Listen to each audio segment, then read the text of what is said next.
Welcome, guys, to what should be the final installment of the Q&A. Yes, you guys have given me so many questions, and there will be questions left unanswered. I'm sorry if I don't answer your question directly or through another person's question, but we have to call a day on it sometime. We're nearly up to 2 hours of Q&A. It's going to be ridiculous. But still, we've got a few questions left I want to get through, and so some of them that probably will take a little bit longer to explain or talk about, like one big question that you guys have asked a lot, quite a few of you have asked, is how did me and Becca meet? But for now we're going to go forward with some shorter questions, and we'll build ourselves up to that one, shall we? So, for part 4, what should be, chuck that over there, the final part of the Q&A for now, which might hint at the fact that I still want to keep up my everyday upload kind of thing, so you might see something very, very shortly. Let's get going, shall we? Question! Will Becca be a guest commentator for any series besides Tales of Xillia? Exilia. I really meh the pronunciation of that, because an X over the West is a Z, no, but it's pronounced X, E-X, I-L-L-I-A, man.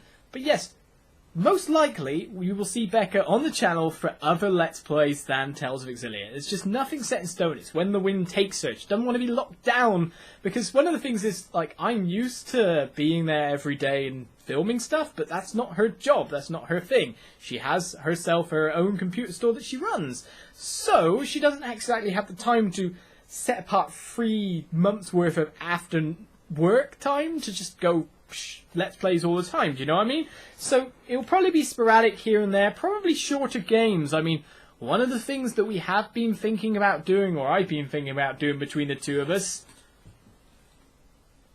Portal 2 co-op, maybe? I don't know, that's a bit short, but it's a bit fun, there's a lot of puzzling in there. Probably a relationship fallout will happen if we do it. Do that! No, you don't tell me what to do, kind of thing going on. But yeah, it should probably appear again for other things. I mean, we might do some Starbound, when Starbound has its character wipe and gets a bit more content to it. It's that kind of thing. We play games together, we just don't necessarily always want to film games, because if you always film games, then it makes games very much a job, and not so much just a source of fun. You've got to have that, like, lovely little divide there somewhere. When people work, they need their time to have fun as well. So, if you had to live without music or gaming, which one would you choose? Can I choose neither? In gaming, there's music. And some music is a game of itself. Like, one of these things is not like the others, one of these things is not quite the same. So that's Sesame Street music, so I guess that doesn't really count. But it's still a game. Still, they mesh, you know, they mesh. Does all my games are silent and have music? Will I have no Final Fantasy VII cool boss theme? Will I have no Final Fantasy X where Sin's wrecking the city? It's bum bum, wow, bum bum, wow. See, games, a lot of the setting of them gets made by the music, so I guess I'd rather live without gaming? I guess I could do other stuff. I could play football or something. I don't know. I could continue with my Kung Fu practice! Yes, my Shaolin Kuishi Kung Fu badge. I wear my shirt today because I've got 2.5 hours of that going on tonight. Probably while you'll be watching this, I'll be sweating away Kung Fu fighting. It'll be crazy. But still, yeah, I'd probably rather go with the gaming living without, just because of the fact that gaming without any music would probably be a really poor experience, because music adds a lot to a game, really. It really does. Right. What game console do you mostly use? I know you do a lot of NDS, Nintendo DS, aha, got there, at the moment, and I've done some on Wii, if not Wii U, and Xbox and PS possibly as well, and so forth. Yes, I've done Let's Plays on the Xbox, a couple of videos on PC, well, PS3, and DS, and Wii, and GameCube games as well, and Nintendo 64 games as well, technically, so I've covered quite a few, but the one I use the most, I'm not asking for favourite console. Which one do you mostly use doing your Let's Plays? Well, it's probably the Wii. But there's an easy way to sort that out. It's just basically to go to my Let's Play playlists. I've kind of separated some into Xbox and PS3 Let's Plays. But it's pretty much Wii all the way for the most Let's Plays I've done. Nintendo games. I grew up the Nintendo way. If you want to know my console history, my first console was a Sega Mega Drive, but it didn't go the right way. I switched over, so I was playing... My next console was a Nintendo 64. I think I had a Game Boy as well at that point in time. Went up the Game Boy things. And so then I went from the Nintendo 64 to the GameCube to the Wii. So as you can see, I went completely up Nintendo for quite a long time. We do have a Wii U, so still keeping that Nintendo route. But from the Wii, and thanks to the game Rock Band, strangely enough, I branched out into Xbox gaming and then from there into PS3 gaming. I always had played PS games because there was Final Fantasies and whatnot, and I really wanted to play them. But I never owned one, personally, until this PS3. It was always kind of thing like one of my brothers, my little brother, had a PS or a PS2. That was his console, and I had Nintendo consoles. So I could just go in there, buy the game, and play it. That's kind of how I did things. So I very much grew up on the Nintendo side of the tracks, which is probably why you see so many Nintendo Let's Plays, because they are my fond, nostalgic memories. Right, moving on. Well, Liz, I admire you and your hard work so much. You inspire me so much. You remind me of the saying, where there's a will, there's a way. So keep up the good work. Why, thank you. You don't need to compliment me, though. Just questions. But I thank you all the same. A question. Who's your favourite Final Fantasy character, S, and why?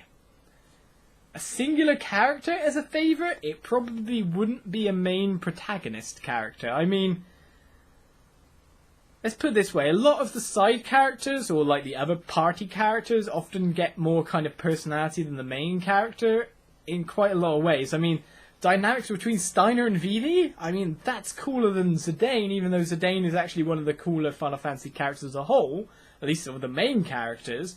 I really like Renoa. I always wanted to name a child Renoa, to be honest, baby girl Renoa. It's like, I thought that was a really good name, and because I'm a Sam, and I think I've said this before, but there's so many Sams in every class. Sam's such a popular name in boys and girls, with Samantha shortening it to Sam. Which you shouldn't do, because otherwise the Snell Sams are like, now there's like 5 Sams in the class. But yeah, I know that's really rude. You shouldn't shorten your name, girls. I can't really do that. But yeah, I was kind of annoyed with that growing up. There's always 4 Sams on the register, and so you get your surnames as well, and you have to remember where you are on the register, which isn't that hard, but still. Yes, so favourite Final Fantasy characters, usually the other party characters. Steiner and Vivi are pretty kick-ass, to be honest. They are pretty good. Right then, moving on. How can Square Enix get copyright on YouTubers if you legally bought the game and have the credits? What can they complain about? Aha, now I know why I include this question. Because when you buy something like a DVD or game, you do not buy the game. You just buy a license to play and experience the game for yourself. For example, if you look on a DVD, the things at the beginning say you shouldn't be able to play them in a hall for multiple people, it's just for home use only. It's that kind of deal. They can revoke it any time. It's in the licensing. It's in the user agreement, the EULA. Basically, any game that we own, we don't really own. Even if it's like hardware as a cartridge that we have in our hands, it's not our game, really. By the letter of the law, no games are our games. I'm pretty sure that's how it works-ish. So that's basically how. We don't own anything when we buy the game. We've just bought a license to play it for ourselves. That's all. That's all we own. Everything we own is kind of like air. That's really all we own, even if we have a hard copy. So that's why I have that. Would you please play Okamaden? I've had so many asking me to play games, things from Spyro the Dragon and what. Okamaden is one of the more likely ones for me to play in the future, but isn't currently on my thing. Stuff like Spyro has been asked, a lot of Sonic questions. None of those games are currently on my agenda right now, on my like, I want to play it now kind of thing. But you don't know what will happen in the future, what I'll end up playing once I'm done with things. I think another question was, will I play all the Zeldas? And at this point in time, when we're entering our 10th and 11th and etc. Let's Plays, and there's only so many main Zelda games or standalone titles that aren't like the multiplayers, like Four Swords and all that, you can pretty much be guaranteed that I'm trying to get there now. It's going to be an achievement to have all them up on my channel. And then Nintendo are going to go and go, nope, can't. But still, that's really what I'm going for. So can I play Okamaden? It might be later down in the year. It might be later down the line, but I'm likely to play a sequel more than I am just starting games. Because, of course, the things with games like Spyro and the whatnot is when I play one, I want to keep playing more of the series, and you guys generally want more of the series. So, series like Spyro, bigger commitment. Something like Okamaden, where it's a sequel and there's no other games, less of a commitment, you could say, all down the line. Playing Legend of Zelda, major commitment. Playing Final Fantasy is quite a commitment as well. I want to do more of them, I really do. I think another question down the list is about Final Fantasy 2D ones. We'll get there. Do you think Nintendo will become like Sega at the rate it's going with the Wii U? Right, let's just move my camera over there so I can see more of the questions. Nintendo is not doing very well, that's for sure, and we don't want it to do not very well at all. They did not... The main problem is that they didn't do... I know you can't even see the Wii U down there, so I don't know why I'm pointing. They didn't do good enough advertising, and they probably shouldn't have named it the Wii U at all. I think these were main points brought out by them. Even though they wanted it to be known that it was a Nintendo console, people went out trying to buy Wiis or just thought the Wii U was a Wii, so therefore didn't know there was really a Wii U, a next-gen one. And really, they should have went all the whole hog into making a console that wasn't on par with current generation, and they really should have gone for next. Even if the graphical differences and all that, because what really is going to matter to gamers around my age, rather than, you know, let's put it this way, what's really going to matter to the average gamer is what Xbox and PlayStation bring, and not what Nintendo brings. Nintendo are very much a fandom rather than just the average everyday gamer. The average everyday gamer now breaches outside the hardcore gamer. Nintendo is something that the hardcore gamer like. The average everyday gamer very much likes your kind of like your FIFAs, your Call of Duties, your very big AAA blockbuster titles. They love those games.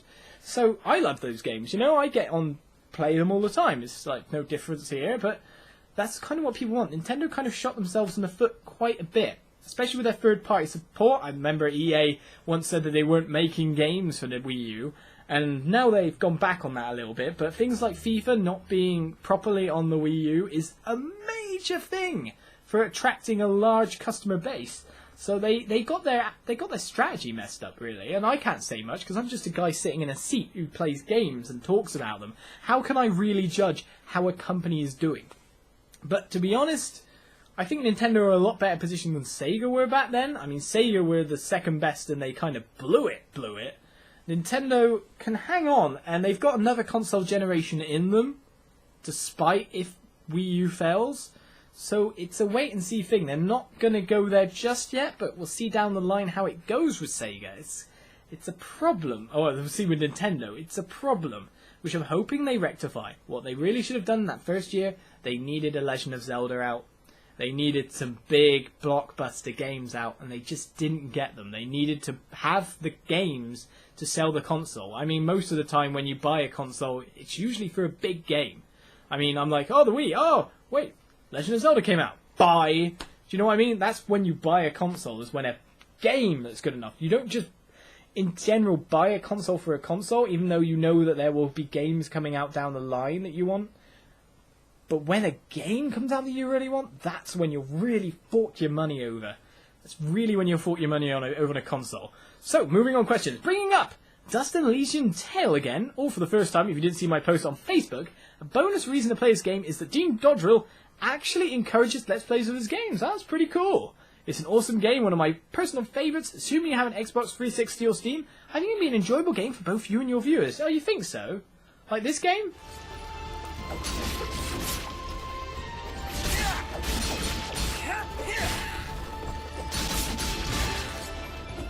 Though not of that quality, though, because, of course, that's Wii quality. But still, that's my lower rendering settings for these vlog videos. Better quality than that. But you want me to play that, do you? I might do. I mean, I don't know why there's footage of it here, but still. Right then. Have you played Ocarina of Time 3D? Do you think it's better than the original? No, I haven't. We do have it, because Becca's got to play it, because she hasn't played Ocarina of Time. Bad girl. Though she's probably going to hit me for that now. Right around the head. I don't know. But still, no, it's not a better game than the original just because it's got a bit better graphics, or because I think the hero mode does double damage, and I don't think the original hero mode, oh no, not hero mode, Master Quest, it's not better. It's just the game upscaled and beautifuler, I guess, but you could say that's better, but it's just still Ocarina of Time. What's there to be difference about? I'd play the old one any day if there'd be. I wouldn't go, oh, I have to play Ocarina of Time 3D because it's a definitive version of it. Never. So it's just the same game, more or less. Just different, I guess you could say. Yeah. Same game, but different. That makes sense. Right. I have two questions. Is it possible we could see a day in your life? Well, that would be boring, wouldn't it? I'm sitting here filming some videos. I'm doing insanity, exercising and looking really horrible and red and sweaty. I'm going to Kung Fu, which probably my master wouldn't allow me to do. Actually, it could be a fun thing to do in the future. It really could be. But at the moment, I don't have any plans for it, let's put it that way. Also, if you could be any ML Wheel of Fantasy, what would you be? Twilight Princess, episode 14? 12? Where I asked that question to you guys as well, and I say, will I be a wolf because of its noble nature, and generally because of the fact that it's a monogamous creature and the advertised things that it mates for life. Those are things I kind of value. Quite a bit. Right then, have you ever been to America? We have cookies. Well, I'm not sure cookies would be the reason to go there. But we are planning, possibly honeymoon-wise, Becca and I, to go to America, so we'll see how that goes. Thoughts on Diablo? I'm going to try to get through these questions quite fast here. Thoughts on Diablo? It's an interesting game series, one that if Becca were here, she'd talk about a lot more than me. I thought Diablo 3 was kind of pants and kind of rubbish in its length in general. I did not like it. I think it was an act shorter than Diablo, and just the whole thing with Leia. My heraldic cube, Leia. Oh no, Leia's Diablo, and he gets killed and all. I don't think the story was that brilliant. I think it's a great game, and a great game series. I mean, it's populated a lot of the internet and all that, and I've played Diablo 2 a little bit. I haven't played it to the end, though. I had played Diablo 3 to the end with Becca, and we just felt at the end that it was missing something. It was missing a fair bit. We thought the story was not that great. That's basically our judgment of it. The series itself is fun, and the kind of gameplay that it engenders, but we think the Diablo 3, the impression we got at the end was, really, is that it? And that's not really what a game should be ever giving you. Right. Do you intend on doing a Let's Play of a 2D Final Fantasy like the remakes on the PSP or something like that? And are you going to do a Let's Play of another game, JRPG, or not this year? Of course I do. It's not that I don't like the Let's Play of The Legend of Zelda. All your Let's Plays are really fun to watch. It's just curiosity, actually. Yes, there will be other Let's Plays than Zelda. Once we get over this current stint, we'll be going down to one Zelda series, which means I will be running a series alongside it. Most likely you'll hopefully see Final Fantasy 13-3 as a definite, Tales of Xillia 2. These are JRPGs that are not Legend of Zelda, so don't worry, you will see those games and more, I'm sure. Maybe coming out tomorrow, but still. Right. The next question, is there any video game character you absolutely hate? And what made you hate him so much? Well, that's a kind of joined question because someone knows, a lot of people know what character I hate quite a bit here. Ha! Tingle! Cooler, limpa, jala, blala, taking all my money and being weird in his skin-tight elf suit. It's weird, man. He's like, what is he, 38? And he's in that suit going, I'm a fairy. It's like, weird, man. Come on, you're not a green fairy. You don't have any magical powers, but you can write map charts. And why do I hate him? Just because he's weird. The Japanese love the guy. He had his spin-off games. It's very much a Japanese thing, and probably didn't translate that well to the West, I'd really have to say. Right. What YouTubers are you subscribed to, Olis? Now, the truth is that being a YouTuber, you don't often get to watch YouTube videos or YouTubers that you were subscribed to in the past, but among some that I'm subscribed to are like the old Call of Duty commentators like Hutch and Cnanas. Day 9 I used to watch quite a bit, especially his Fun Day Mondays series for StarCraft. Not so much recently while he's been moving away from StarCraft, but what I tend to generally watch are standalone videos. Mainly while I'm editing, like I've already synced up the video, so I put the Xbox on, and because I've got 2 monitors set up, I have on the PC and I'm editing, and then I need to have some noise to stop myself going insane. So I have League of Legends playing a lot lately, or StarCraft competitive games playing on my screen, so I can like listen and just have the noise going on and like look over when the big stuff's happening. So I kind of just look for standalone videos of pro gaming, to be honest. I just like the competitive aspect of it, even though I couldn't get into it myself. That's kind of what I like to watch. I like to watch a little bit of pro gaming. Right.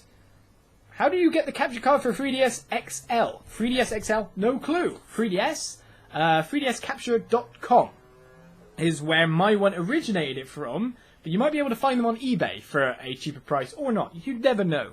So yeah, that's where I got it from. The guy who works on 3DS Capture doesn't do the XL version. I think there is one in Japan that does 3DS XL capture cards, or someone that does them. But I don't know who it is exactly who does the XL ones. But yeah, even the 3DS capture guy, I think he's got a long waiting list to install boards on people's 3DSs, so it's hard to get unless you get a pre-made one on like eBay or whatnot. Still, right.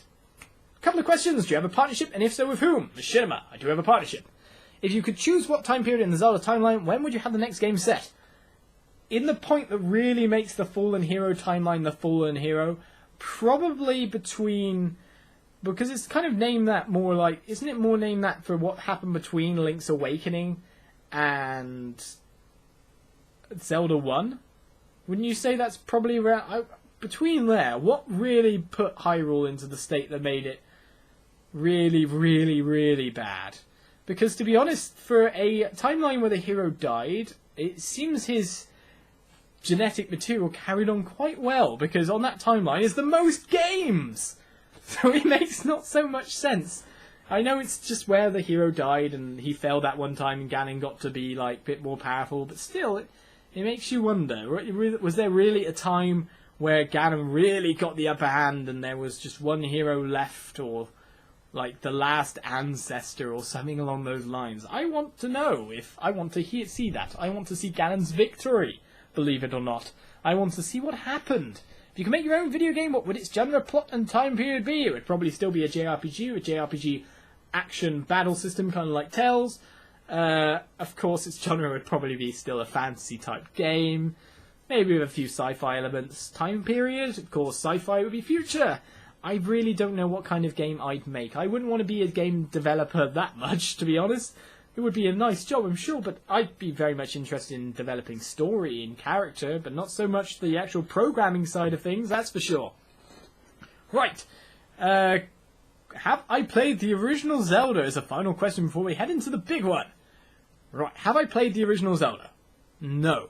Which is one of the reasons why I'm so hell-bent on completing the series now, and going through the timelines and doing all this and that. Maybe as it runs, my schedule is kind of going, Zelda 1 and Zelda 2, which supposedly Zelda 2 is ridiculously hard, will probably be the last two games I play in the series, or at least like the last two, the main timeline-typey games. Really probably will, if I can find a way to record Minish Cap properly. And I know someone keeps saying about a website which you can emulate and all that. I'm trying to find a way where I don't have to emulate it. That's really what I want to do. I want to make sure I can record every game and not emulate it. I might come to you at some point in time when it seems there's no way, because I own a personal copy. So if you own a copy and you ROM something, it's not that illegal. Whereas if you ROM something, it is. Not that anyone's ever going to catch you for it. And it's just the principle of the matter. I like to own my games and not pirate and stuff like that. But still, right. That's basically the answer for that. It's basically how it's going. So, one final question. The big question you guys have been asking for a lot. How did me and Becca meet? Well, let's sugarcoat this as much as possible. Haha. We met... Boo. How many years ago was it now? We've been going out for over a year. Nearly coming up to 2 years, I'd say-ish. Not near there. About a year and a half. Yeah, this is great. You know, the guy can't remember the anniversary. Don't worry, I don't think she can either. But still, we've been going out for a while now, but we've known each other for at least, I'd say, must be coming on to 9 years? 8 years? Basically, through our respective relationships, we know each other. We lived around each other as we were when we were younger. And then, like, she went away and did her own thing and, well, got herself to where she is now, owning her own partner in a computer repairs firm. So that's great. She went that way. I was going my way in life, and pretty much I was somewhat of a waster at the time, playing World of Warcraft. I put it that way. But then when YouTube really kind of got me a drive and got me something that I was really aiming for, something that I was really doing and really passionate about, that I wanted to build up, and I have built it up so far to 25k subscribers. My hair's going really weird to one side. Ah! I can't win with this thing. It's receding. Ah! But still, yeah, we basically went our own ways for a long time, despite the fact that I was working at the time at the supermarket, as you guys know. Her mum kept coming over and just talking to me and telling me about how she was doing and whatnot. Not in the kind of interesting thing. I think Becca's actually back now. No, she's not. She just came through the door from work. Oh, that's nice. Yes, your bar is there. I'm doing the vlog, by the way. Say Nice. hello. Hello. Just got back from work. I'm actually telling them how we met. Oh no. Oh no, not that one. But yeah, we basically went our own separate ways for a time. But then because of YouTube and the needs... Because of Let's Plays, more or less, is how I really got to meet her again. Because Final Fantasy 13... There was no humanly possible way I could upload that on the connection of where I was. And so Becca came to the rescue quite a lot, uploading videos and whatnot for me. So basically we'd hand them off and upload, and that's how you got to see a lot of the HD type videos at the time, pretty much. All thanks to Becca. She keeps walking past. Yes, I'll just be in shocked. Oh no, tax forms. Oh no, tax forms. But yeah, that's basically how, and then relationships dissolved, relationships started, and there you go. We met ages ago, but this is how we got where we were, in the vaguest sense possible. You playing with Bulbasaur, are you? It was covered in fluff. Yeah, it's his head and his wig fell off, and I think Kitty had a field day with it. Oh dear. Oh dear. So yes, with the weird disruptions going on, that's it for the Q&A session. 4 Q&A videos, nearly 2 hours of questions and answers. If your question was not answered, I'm very, very sorry about it. Put a question in the comments and I'll try to answer in text form. But hopefully new videos will be starting up very soon. And I'll see you guys around, and hopefully... Maybe if I can, you know, get the proverbial finger out the proverbial place, I'll finally start that proper mail show. And someone said I should get a PO box for that as well. And I guess people want to send in art or something. But maybe. We'll see in the future. So, Q&A, done for the start of 2014. Join me for more Let's Plays videos starting very shortly. And I'll see you around. Bye-bye.